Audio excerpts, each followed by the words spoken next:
Di tengah wabah mematikan yang menyebar tanpa kendali, mengubah manusia menjadi makhluk buas haus darah hanya dalam 48 jam sejak terinfeksi. Seorang pasangan suami istri, Andy dan Kai, bersama bayi mereka Rosie, hidup berpindah-pindah dari perahu kecil menyusuri sungai di pedalaman Australia, menjauhi manusia, menjauhi bahaya.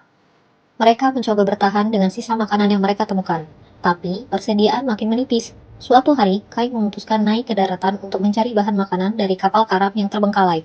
Andy sempat ragu, tapi Kai bersikeras dan disitulah segalanya berubah. Kai digigit oleh seorang yang sudah terinfeksi. Ia tahu nasibnya telah ditentukan. Mereka pun segera meninggalkan perahu, berharap bisa menemukan bantuan medis.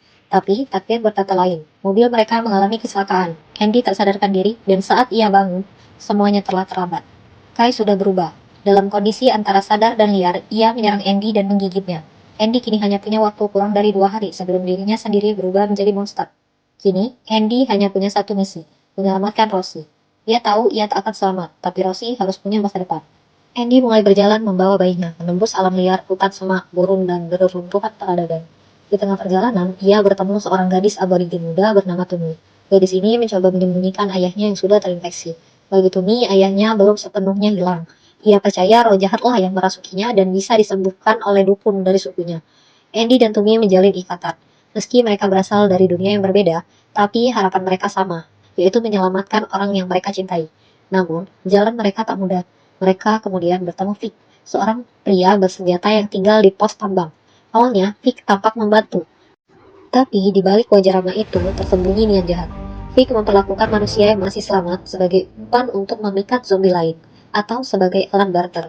Tumi disekap, Rosie nyaris direbut. Andy sadar tempat itu bukan perlindungan, melainkan jebakan.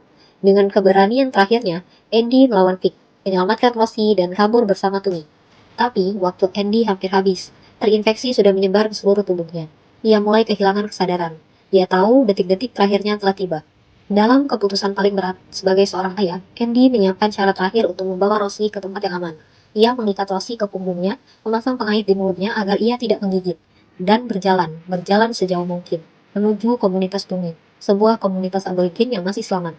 Dengan tubuh yang lemah dan jiwa yang tersesat setipis benang, Andy membawa anaknya menuju harapan terakhir. Akankah Andy berhasil membawa anaknya Rosie ke komunitas aborigin?